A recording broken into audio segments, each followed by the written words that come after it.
Welcome, this is Thursday, January 17th, 2019.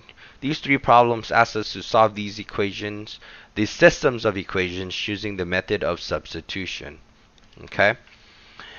Next, what we can do here is we have the two equations in our system. Notice on Tuesdays and Wednesdays, one variable was already solved for. So, for us to do any work, we have to do a pre-step. Pre-step 1. Do some algebra to solve for x. Do you always have to solve for x? No, you could also solve for y. The one I'm going to use is the first equation. You can use the second equation if you want, but the numbers are neater for the first one, so I decided to use the first equation. So, let's solve for x. How do we solve for x? We add y to both sides. Why? Because when you add y to both sides, okay, that's how you get x alone. So you get x is equal to y plus 2. Notice how x is alone here. Okay, this is your inverse property that you are applying. Step 1. Substitute x is equal to y plus 2 into the second equation. Why do you do that? It's because the x is already solved for. Notice what happens to the x here. The x is here is replaced, switched, okay, substituted for y plus 2. X was removed, y plus 2 came in. Alright? Be careful with the algebra here to simplify to solve for y. The negative 2 times y is negative 2y. Negative 2 times 2 is negative 4. Okay? Y minus 2y becomes negative 1y. Why? Because this is a 1. 1y minus 2y is negative 1y. Positive 1 here. Okay? The y is not alone. Right? There is a minus 4 here. Right? The inverse property, or the opposite of that, is plus 4. Negative 4, the inverse of negative 4 is positive 4. So you add 4 to both sides. Plus 4 minus 3. On the right hand side, you get 1. Minus 3 plus 4 is 1. Left hand side, you still have your negative 1y. Y is not alone. You have to divide by negative 1. So you get y equals to negative 1. Because 1 divided by negative 1 is negative 1. Good. We have what y equals to here. Now you can substitute y is equal to negative 1 back into the first equation to solve for x. Here's your first equation. X equal to y plus 2. The y is going to be replaced now with negative 1. How do we do that? That's the last step. That's the reason why we did step 2, is so we could get a value for one of the variables. Okay? The y here is replaced. It is switched. The y goes away and the negative 1 comes in. We can simplify. Negative 1 plus 2 is 1, so x equals to 1. Now, we write the solution as an ordered pair because we have a value for x and we have a value for y. Your x value is 1, your y value is negative 1. In the ordered pair, it is 1, comma, negative 1. Step 2. Notice this system, none of the variables are solved for. Therefore, you have to do a pre-step 1. You have to do some algebra to solve for x. You could also solve for y. Okay? In this case, I do solve for y. Okay? So I do solve for y, not for x. I solve for y. I add 3x to both sides. I get y equals to 3x minus 7. Look, y is now alone. I solve for y. Why do I do that? Let's look at step 1.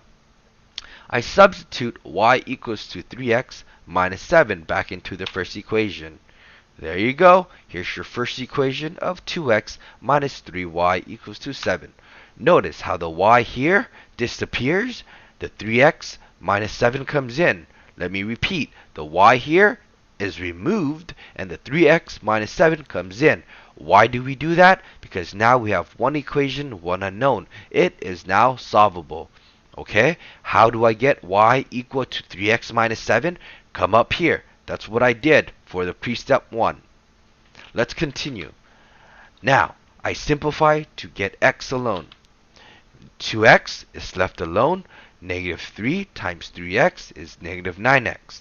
Negative 3 times negative 7 is positive 21. That was the distributive property.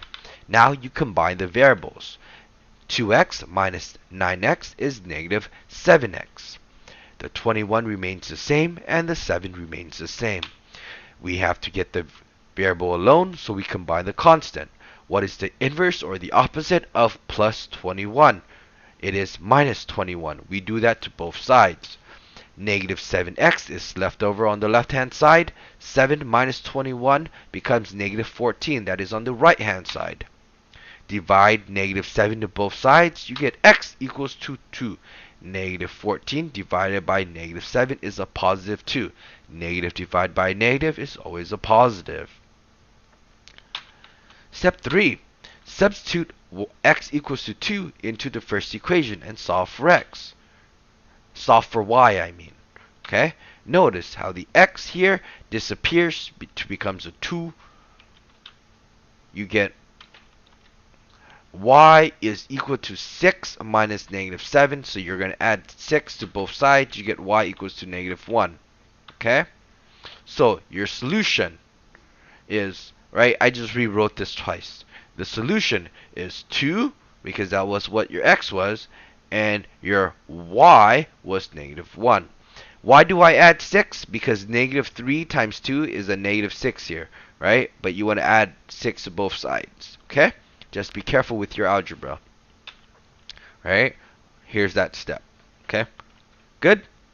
Pause it if you need to see it in a little bit more detail. Alright, we're moving on. Number 3. X plus y equals to 2 and y minus 2x equal to negative 2. Again, there's a pre-step 1 because none of the variables are solved for. So we're going to do some algebra to solve for x. You have x plus y equals to 2.